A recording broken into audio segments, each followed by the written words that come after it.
Intelligent and profound, challenging and daring, Virginia Woolf possessed something truly unique and something that would shine through her work. Though she was steeped in the classical tradition of writing, she liked to experiment with her craft, and her stream of consciousness type of writing would make a large impact on the literary world. Some, if not most, will argue that it takes determination and at times perseverance to find the melody in her writing. But when the tune is found, you might find it was well worth it. Virginia Woolf as an individual was also a very intriguing and unique person. She was impressively talkative, not least because of her wide imagination, and would greet new people she met with descriptions and details about alternative versions of their lives, ones she had made up for them, both to the astonishment, confusion, and delight of her peers. In her letters, she would describe things how she felt them and how she felt they ought to be, rather than how they actually were. She had a quick-firing and imaginative mind, one that would allow her to create, but that also brought her much despair. Through the course of 10 novels, Virginia Woolf lifted veil after veil to reveal what she perceived as the secret meaning of life, which is what she was searching for. One can only hope that she found it, at least in sections of her life, before the end. Welcome to House of Words, a podcast about writers, authors, and details. I am your host, Jason Nemore Hardin, and today we're exploring the life of Virginia Woolf and her last book, Between the Acts.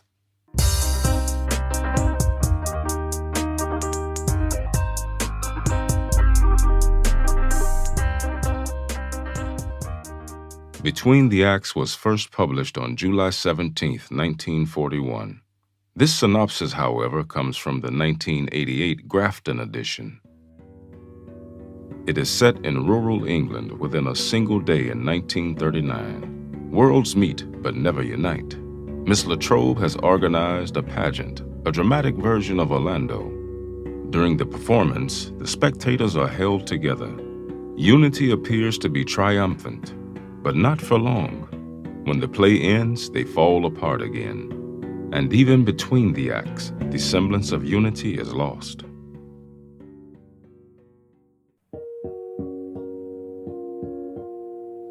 Quote, "Time, unfortunately, though it makes animals and vegetables bloom and fade with amazing punctuality, has no such simple effect upon the mind of man. The mind of man, moreover, works with equal strangeness upon the body of time. An hour, once it lodges in the queer element of the human spirit, may be stretched to 50 or 100 times its clock length. On the other hand, an hour may be accurately represented on the timepiece of the mind by 1 second." End quote.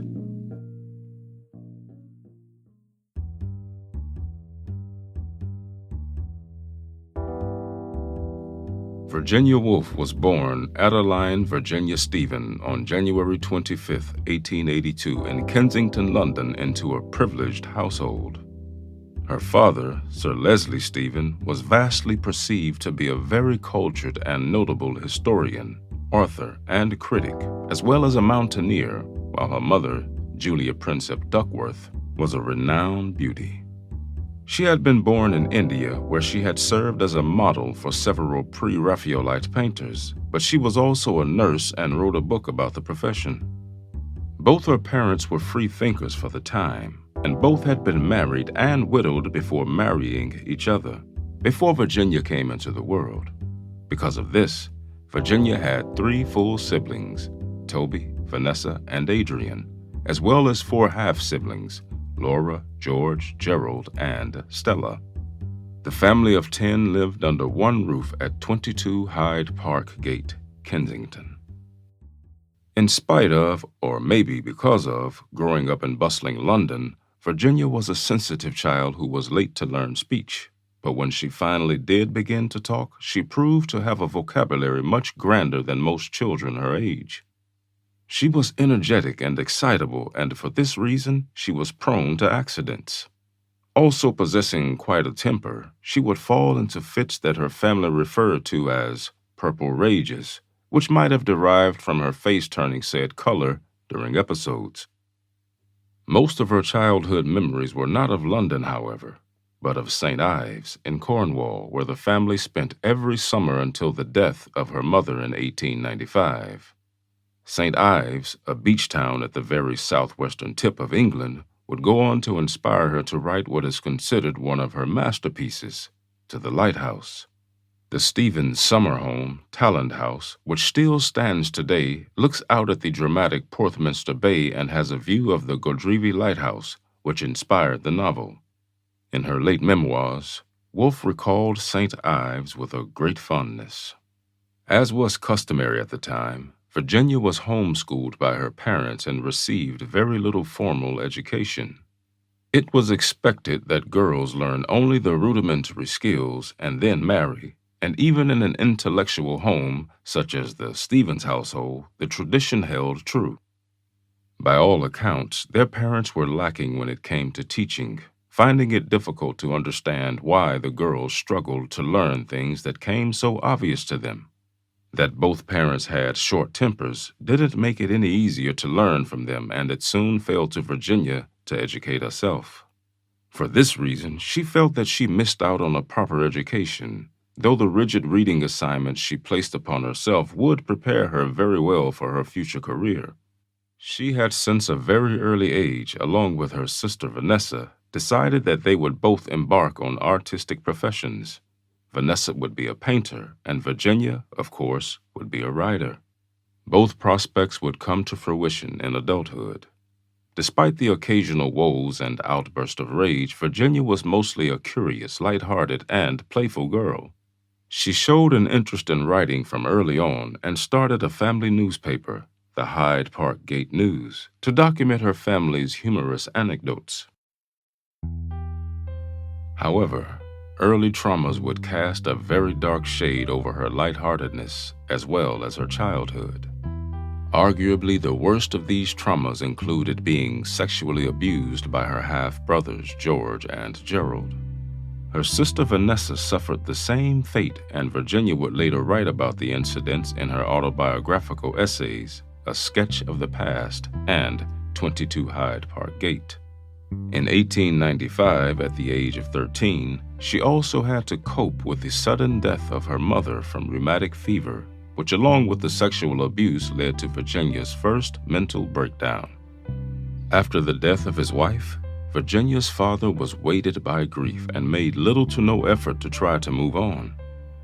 Due to this, Virginia's older half-sister Stella took the role as head of household, keeping the family together.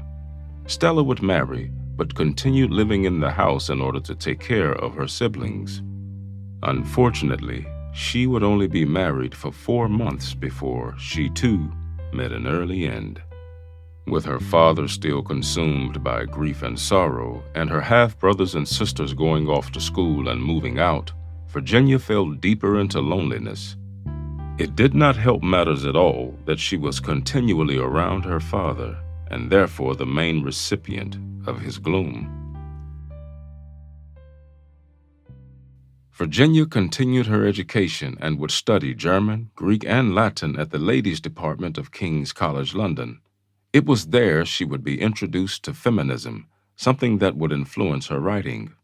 However, it would be the death of her father by stomach cancer 9 years after the death of her mother in 1904 that impacted her the most.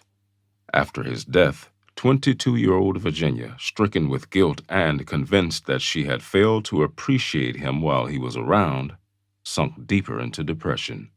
This led to a severe mental collapse where she would allegedly hear birds singing in Greek, among other delusions. Eventually, it all became too much to bear, and she attempted suicide by leaping out of a window. She survived the fall, but thereafter was briefly institutionalized. Later that same year, after being released from the institution, she wrote the article Haworth, November 1904, and it was published in The Guardian on December 21st. This was merely the beginning, and she was soon writing reviews and other short pieces for the paper, and by 1905, she was writing professionally as a contributor for the Times Literary Supplement. She also taught at Morley College at the time, an evening institute for working men and women who weren't able to attend school during daytime. Here she had her first experience with people who not only wrote books, but also read them. She appreciated their input and took to heart their struggles.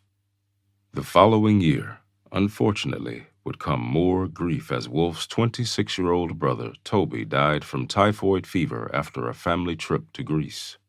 Despite not having to work at Morley College at all because of her family wealth, and despite the tragedy of her brother's death, she remained at the school for another 3 years. On August 10, 1912, Virginia Stephen married writer Leonard Woolf and took his surname. Despite his low material status, Virginia referring to Leonard during their engagement as a penniless Jew, the couple shared a deep bond that would carry on for the rest of her life.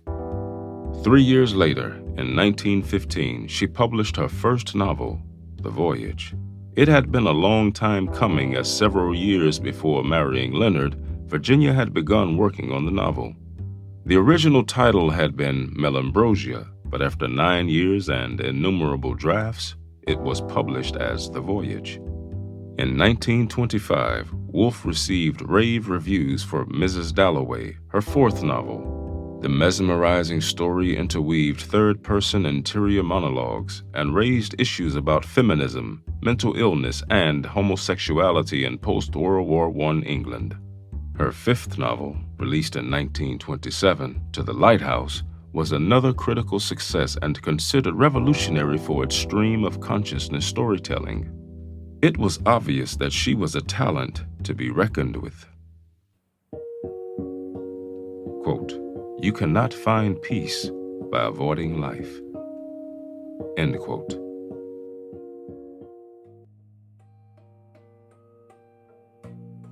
Concerning her writing habits, she used to spend 2.5 hours every morning writing on a 3.5-foot tall desk with an angled top that allowed her to look at her work both up close and from afar.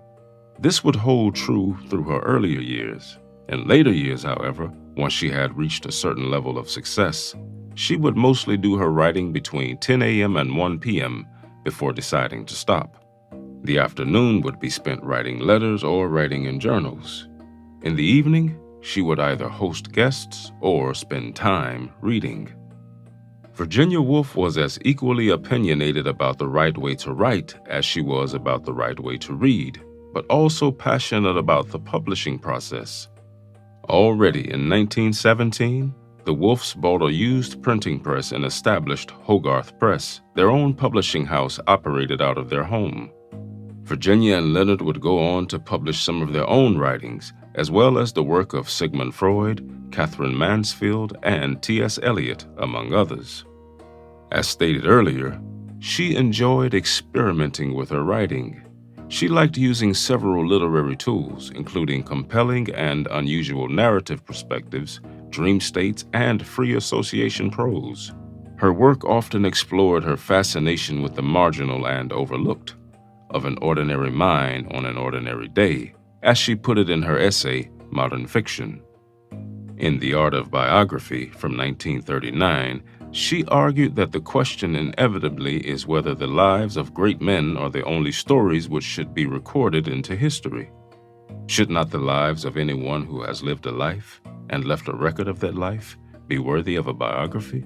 Worthy of the failures as well as the successes, the humble as well as the illustrious. This, of course, makes great sense when one considers the minutiae and details of daily life and thought she explored in her works. It goes without saying that she used to breathe words throughout her life, which included reading vigorously. She used to read several books at once, many of them varied in style and topic, often fiction and poetry, classical and contemporary at once. This she did so she could compare and evaluate them against each other and ultimately learn from them. This blending and comparing of other writers' work is something she did with her own work as well. Mrs. Dalloway, for instance, came to be after Woolf blended 2 shelved short stories where she had experimented with an early stream of conscious style. These two short stories in question were Mrs. Dalloway in Bond Street and The Prime Minister. Contrary to the stereotype of a writer, always holed up in solitary confinement from the world, always writing in a dark room, and alienated from the world at large, Virginia had an active and versatile social life. She enjoyed spending time with people of both sexes, of varied professions and backgrounds. She struggled actively to bridge the gaps from her upper-class roots and would frequently give talks at the Working Women's Guild. She was one of varied interests, which included everything from politics to art, and was very vocal about her opinions. She also found it to be a good mental exercise to spend time in social circles. If you don't notice the color of a woman's dress in real life, how can you in fiction? She would argue. Though she took pleasure from social engagements, her love for writing was unmatched. It was such that she wrote as much and as often as she could every day that she felt healthy. When she made a significant amount of money with a room of one's own, she used that money to invest it right back into writing as it permitted her to try her hand out on one of her more experimental pieces, The Waves. For her, it was the process that was the reward, more so than the end result. But, of course, as with any great writer, she had self-doubts about her works. While working on her second novel, she wrote, "I wrote all morning, with infinite pleasure, which is queer, because I know all the time that there is no reason to be pleased with what I write, and that in 6 weeks or even days, I shall hate it." She questioned her own satisfaction over her work and was most often her harshest critic, which in turn made her strive for quality, and the result is obvious on the page. As with anything, particularly in arts, bad performers of the craft typically don't worry about the quality of their work. Great writers, on the other hand, worry all the time, and because of that, the quality of their work is substantial.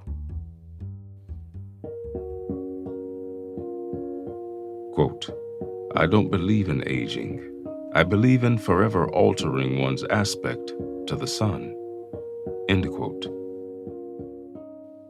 Woolf published The Years, the final novel published in her lifetime, in 1937. The following year she published Three Guineas, an essay which continued the feminist themes of A Room of One's Own and addressed fascism and war. Throughout her career, Woolf spoke regularly at colleges and universities, penned dramatic letters, wrote moving essays, and self-published a long list of short stories. By her mid-40s, she had established herself as an intellectual, an innovative and influential writer, as well as a pioneering feminist. Her ability to balance dream-like scenes with deeply tense plot lines earned her much respect from peers and the public alike. But despite her outward success, she continued to suffer regularly from debilitating bouts of depression, anxiety, and dramatic mood swings. Emerging from her work on The Years and grieving for her nephew, Julian Bell, who had been killed in the Spanish Civil War in 1937, she turned to Between the Acts. She worked on the novel from 1938 when World War II was threatening until 1940 after the conflict had begun and when London was under attack. The book describes the audience of a play at a festival in a small English village just before the outbreak of the Second World War. Since the play is inside the story, much of the novel is written in verse, and it is thus one of Woolf's most lyrical pieces. There is explanation, but no development of character in between the acts. By this, Woolf seems to be making the point that for all the progress we've made as a civilization, human beings haven't changed much from the time when we were prehistoric half-apes. Although fashions change, days are sunny and beautiful or rainy and melancholic, the essential heart of man remains much the same. Their home in London was destroyed in the Blitz in September and October, and Woolf therefore completed the first drafts of Between the Acts in November 1940 while living at Monk's House in Sussex. Her biography of Roger Fry had been published in July that year, but she was disappointed with its reception. Because of these circumstances, she would fall into another of her deep depressions. Though both her publisher and her husband had reassured her about the quality of Between the Acts, on March 27, 1941, Virginia Woolf wrote a letter to her publisher, John Lehman. In the letter, she confided her worries about Between the Acts. She felt that the novel was too silly and trivial to bring out in its current form, and her aim was to revise the novel for publication later in the year. Her husband, Leonard, always by her side, was quite aware of any signs that pointed to his wife's descent into depression.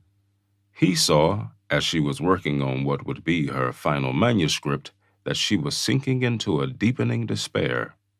The surrounding stress factors weren't helping either. World War II was raging, and along with her husband, who was Jewish, Virginia had decided that if England was invaded, they would commit suicide together.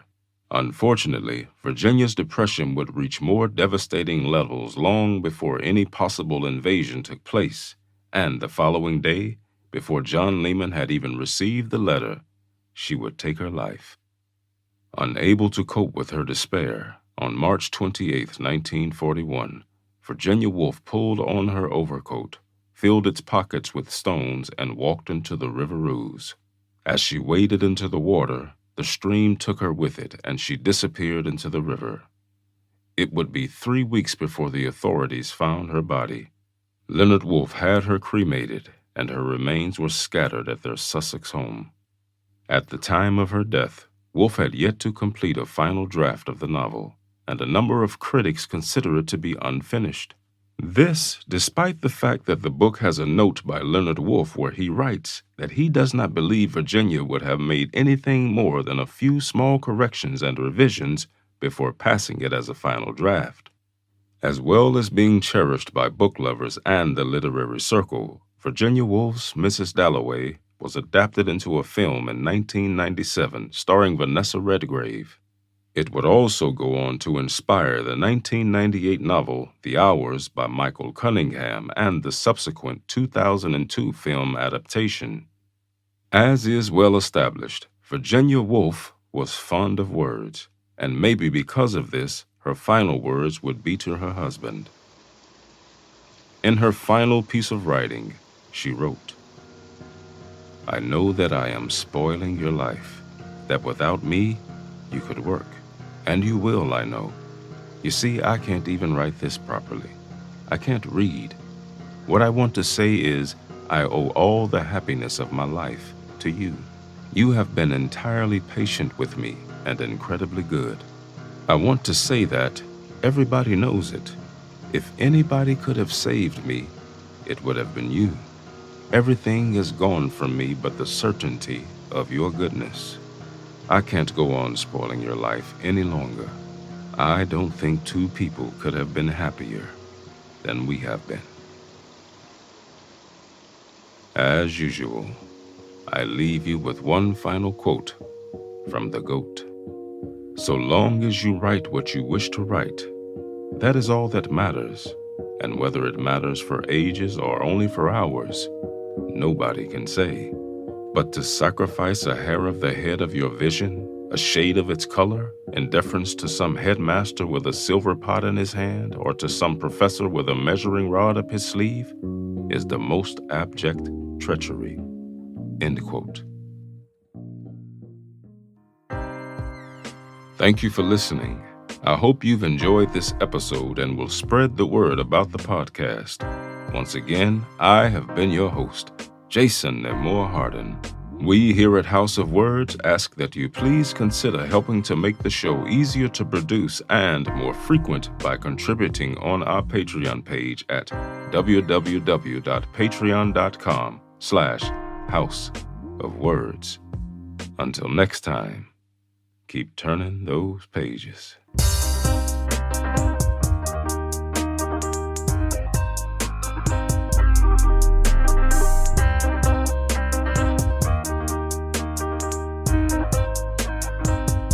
House of Words is written and produced by Crystal M. Sanchez. Narrated and written by me, Jason Nemore Harden. And music by Creature 9 and Wood. All rights and ownership belong to Cristo M. Sanchez and Jason Limor Hardin.